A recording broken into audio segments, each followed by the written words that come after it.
10 বছর হয়ে গেলে নামাজ ছাড়ার কোনো আপনার দলিল নাই। আমি একজন আলিম লেকচার মারবো, আমার কোনো সময় নামাজের কাজা হয়ে যায়, যদি আল্লাহ ধরে নেয় যে তুমি ইচ্ছাকৃত নামাজ ছেড়েছ, এর উত্তর আমার কাছে নেই।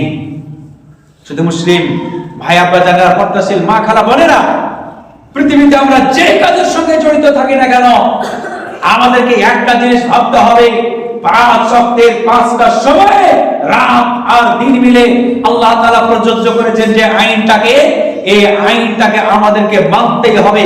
সমস্ত পৃথিবীর কাজকে একদিকে আর নামাজকে একদিকে করে আপনার আল্লাহর ইবাদত করতে হবে। অত সোজা নয়, অত সোজা নয়।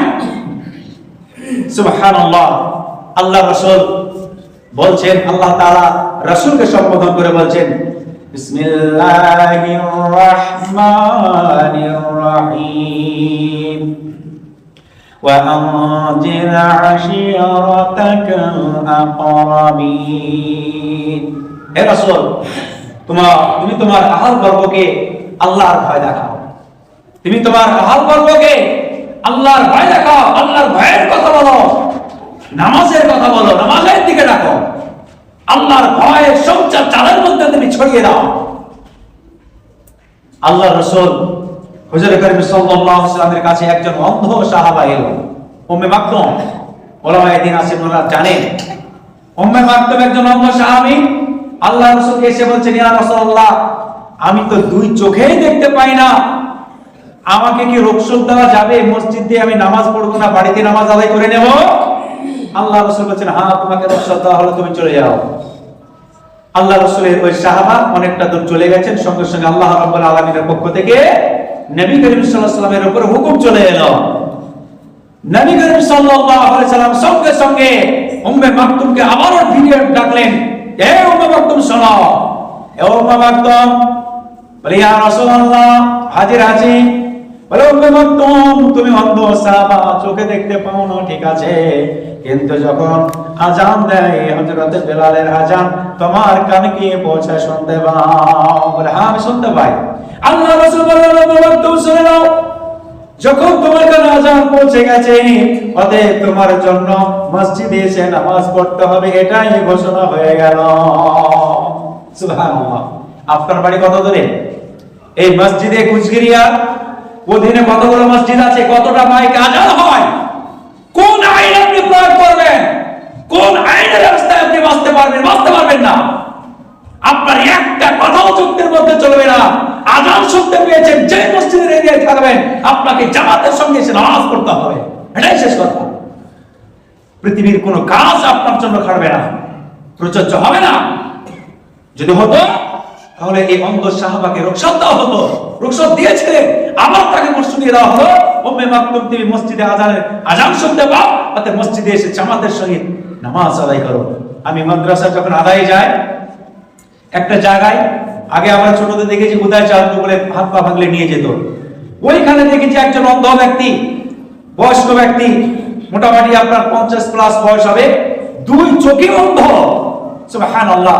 ওনাকে নিয়ে অনেক আমার অনুশোচনা এসেছিল। মসজিদে গিয়ে বসলাম, ঠিক দেখছি একাই মসজিদে প্রথমে এলেন, আর এসে সুইচ দিলেন, আজান দিয়ে দিলেন। সুবহানাল্লাহ। একজন অন্ধ ব্যক্তি। জিজ্ঞাসা করলাম, তো বাবাজান বলছেন যে আমি 5 ওয়াক্তের নামাজই মসজিদেই নামাজ পড়ি। সুবহানাল্লাহ। বলুন তো, আমাদের চোখ আছে না নেই? আমরা কানে শুনতে পাই না? আমাদের কোনো যুক্তি আছে? আমাদের অজুহাত আছে?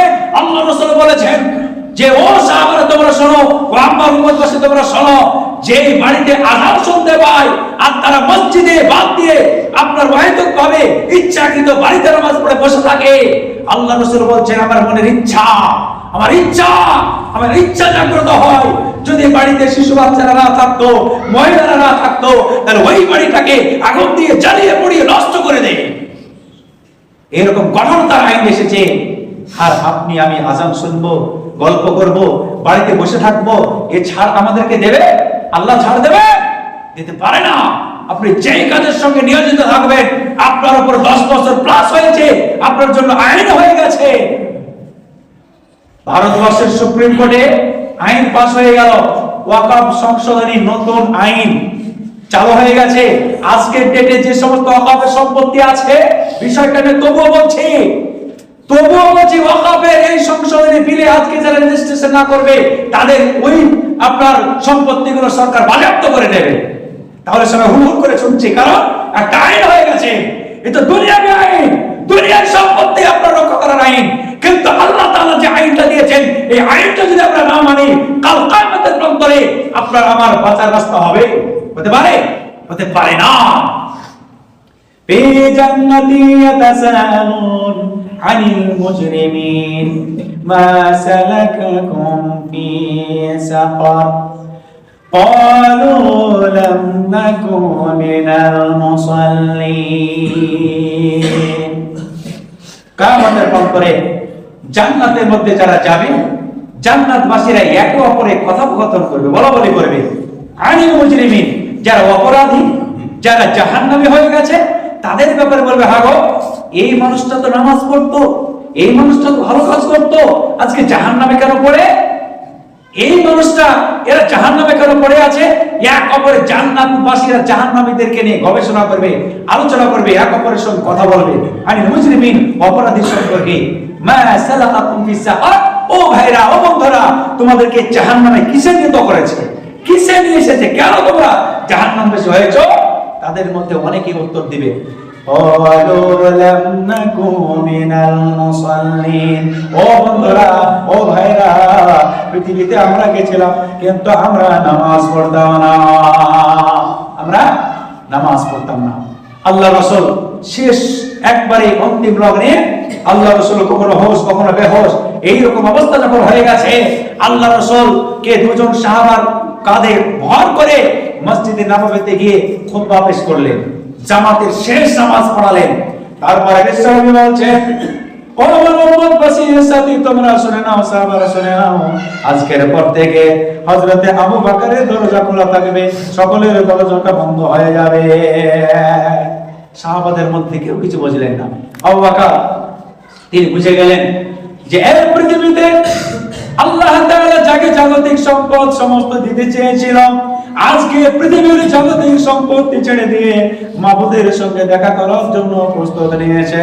হযরতে আবু বকর বলছেন, ও ভাইরা, তোমরা বুঝতে পারো নাই, অতএব আমাদের নবী আমাদেরকে ছেড়ে চিরতরে বিদায় নেবেন, আমাদের নবীকে ছেড়ে আমরা ইতিম হয়ে যাব। সুবহানাল্লাহ।